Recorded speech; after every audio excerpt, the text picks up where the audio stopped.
Today I'm going to talk a little bit about choice, the choices that we can make and the choices that are maybe taken away from us, that are taken out of our control. One of the things I think with the global pandemic and with the lockdown situation and with social isolation and having certain rules in place that we're not used to experiencing is that the fact is that someone else has decided, even if it's for the greater good, that certain things, certain civil liberties will be taken away from us. That can create uncomfortable feelings and even anxiety in some people as they feel out of control of their own lives. And yet within our own lives, there are always things which we can still be in control of and still have choice over. Those can be small things, and the small things on a daily basis add up to much greater, much larger things. So I've been thinking a lot this week about how we come out of this situation, and in the UK, some of the children are going back to school next week. Some of the businesses, the non-essential businesses, are starting to open up again, and life is beginning to go back to a semblance of what we knew before. And one of the things that has been said many times is that we don't want to go back to things as they were before because things weren't working. But we also know that in that sense of familiarity, that sense of what we know, that often we revert back to those patterns, to those ways of doing things, because that is exactly what we know. It feels familiar. And because of that familiarity, it actually feels more comfortable than to step out into something different or something unknown because of the feelings that that brings up in us. So I just invite you to observe yourself and how you've been through this process and how you felt in this process in different situations. So if you've been an essential worker, how has that been for you? Maybe being asked to do more shifts, to work more hours than you were previously doing. Or if you've been furloughed and you've been at home and had that extra time to do things that perhaps you haven't been able to do for years, how has that been?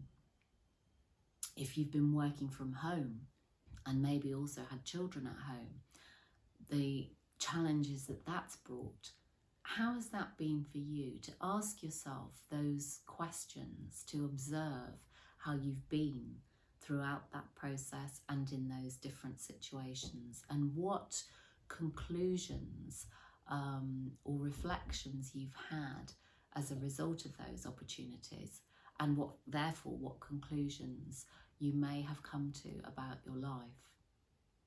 We often say to ourselves we can't do something, almost as though we've closed the door, we've denied ourselves the possibility and the opportunity to do something before we've even considered whether we can and why we can't.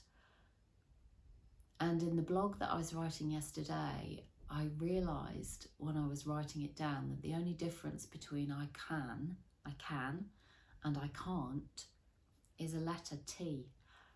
And so next time you find yourself, if you have an opportunity or you're reflecting on this process and you're reflecting on the things that have really brought you a sense of peace, a sense of stillness, and a sense of real well-being in your body, in your mind, in yourself, where you've just felt good to be in your garden, to be sitting reading, to be at your laptop working. When are those moments? When have those moments been? What have you been doing in those moments? And how can you create more of those moments? How can you bring more of that into your life and release, let go of some of the other less favourable, more stressful, more anger making, agitation, driving conditions, situations and behaviours that were perhaps part of the way that you were living your life before. Consider those things and really consider carefully how you want your life to be as we move forward. This opportunity, and I really do see it as an opportunity that we've had, even for people who've been key workers, who've been busy, because people will have still had more time at other times when they've not been working, not filled with social engagements, not filled with seeing people, with doing things, with busy, busy, busy. What is it that you really want? How do you want your life to be? And what do you need to release, to let go of, to change in order to grow more of that in your life today?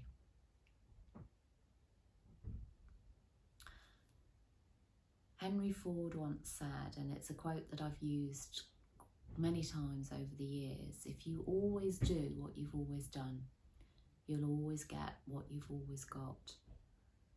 And so by changing something small and starting with something small in your life,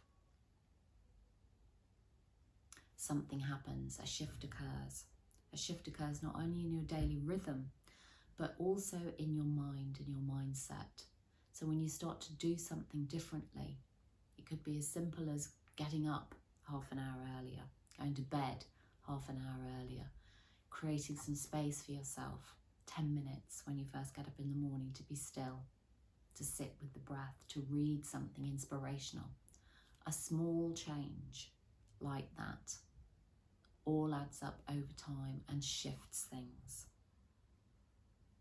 So considering the opportunity that we have and the choices that we are in control of, the choices that we can make, that we can choose to make in our lives, and questioning ourselves when we put up the blocks, when we put up the obstacles to creating change, and what's happening inside when we do that. I'm going to leave you with those thoughts today. Thank you for being with me, and you can find me on Facebook at Self Development Leicester, where I post most days. And until the next time, good health.